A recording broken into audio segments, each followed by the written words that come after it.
રાજકોટમાં નકળંગ હોટલના માલિકે રીકન્સ્ટ્રક્શન પર આપી પ્રતિક્રિયા। મકર સંક્રાંતિની મોડી રાત્રે પેટ્રોલ બોમ્બ ફેંકવાનો બનાવ બન્યો હતો। અસામાજિક તત્વોએ નજીવા ₹100ની બાબતે કર્યો ડખ્ખો। આરોપીઓને સ્થળ પરથી ધક્કો મારીને કાઢતા થોડી જ વારમાં આરોપીએ હોટલ પર પેટ્રોલ બોમ્બ ફેંક્યા હતા। સદનસીબે કોઈ જાનહાની થઈ નથી। Story report by Sandeep Chavda, Rajkot. બનાવ બન્યો હતો આપણે મકર સંક્રાંતિ રાત્રે દારૂ પીને આવેલા હતા। પાનની દુકાન ઉપર બબાલ કરેલી, 50ની નોટ આપેલી ને એને એવું કીધેલું કે 100 આપેલા, એમ કરીને એ લોકોએ બબાલ ચાલુ કરેલી। આપણે એને પરત ₹100 પાછા આપેલા કે ભાઈ ₹100 લઈ લો, તમે જતા રહી। એ છતાંય એ લોકો ગાળું બોલવા મળ્યા કે બસ અમારે પૈસા પાછા નહીં જોતવા, અમારે બબાલ જ કરી, આવી બધી બબાલ કરેલી લોકોએ। અને અહીંયા અમારે કસ્ટમર જાજા હતા એટલે અમે ધોકા કરીને એને તગડી મૂકેલા। કલાકોની ગણતરીમાં પાછા આવેલા, પેટ્રોલની બોટલો ભરીને એને સીધી દુકાન ઉપર હતા।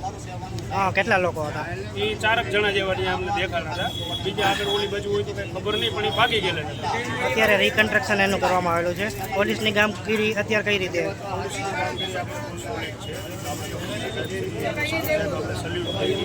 એમને કલાકોની ધોરણોમાં ગોતી લીધા અને એને સબક પણ શીખ્યો। માં motor driving, safe and sure driving.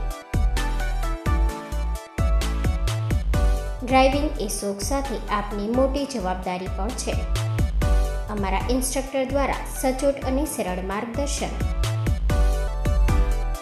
આપની રોજની તાલીમની માહિતી મેળવીને શું અધુરાશ છે એના ઉપર પૂરું ફોકસ કરાય છે।